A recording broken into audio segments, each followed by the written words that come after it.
Salut tout le monde, moi c'est Chef Loïc. Aujourd'hui, ce qu'on va faire, tout simplement une pâte à choux. Une pâte à choux, c'est plutôt simple. Hein, on peut faire ça en salé, en sucré, c'est vous qui voyez. Vous êtes à la maison, vous faites comme vous voulez. Pour la pâte à choux, moi j'ai pris 250 grammes d'eau, 125 grammes de farine, 80 grammes de beurre, un jaune d'œuf pour la dorure et 4 œufs.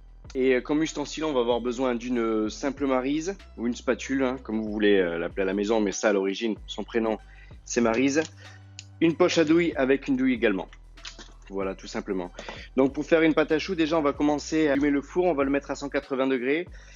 On va déjà mettre l'eau et le beurre avec la pincée de sel, bien sûr le sel à pas oublier, à chauffer tout ensemble et on verra après comment on va faire. Donc voilà, une fois que le beurre est fondu, on attend une toute petite ébullition et on y mettra les 125 grammes de farine à l'intérieur.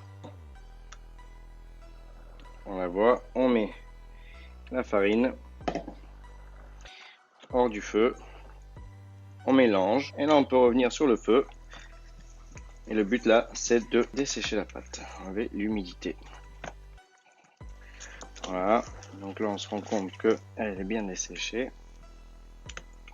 Normalement quand on touche avec le doigt et que ça ne colle pas au doigt, c'est que c'est bon, ça colle pas. Ok, top. Maintenant on va le débarrasser dans un cul de poule.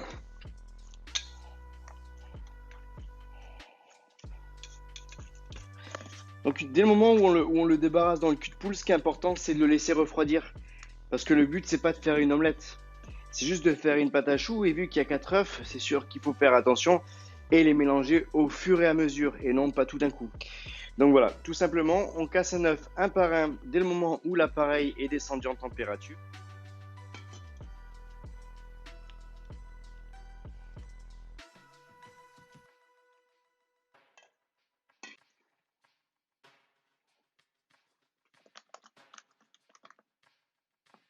Voilà, les 4 œufs sont ensemble maintenant. Tu peux le voir, ça est très joli.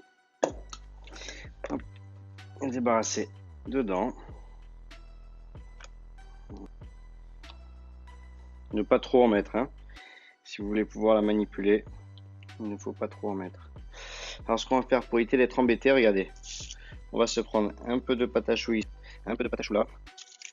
On va coller ça ici, et là, et là. Hop. Et là, normalement, on ne devrait plus être embêté. Alors, régulier, hop. On tourne. Pas trop coller, sinon on va pas avoir assez d'espace pour tous les faire. Au final, j'ai pu en faire un peu plus avec également des formes différentes. On va voir ce que ça donne.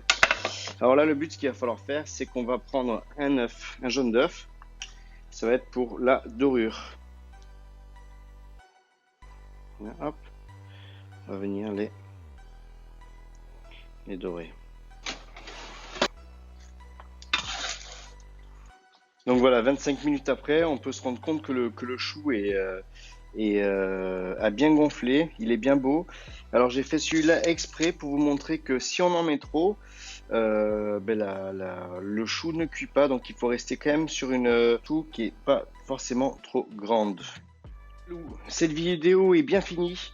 Écoutez, j'espère que vous avez bien aimé apprendre à faire une pâte à choux. C'est très simple, il suffit juste de respecter les techniques. Je vous souhaite à tous une bonne après-midi. Une bonne après-midi, on n'en sait rien à quelle heure vous regardez cette vidéo, mais je vous dis à très bientôt. Je fais une autre vidéo bientôt. Bye bye.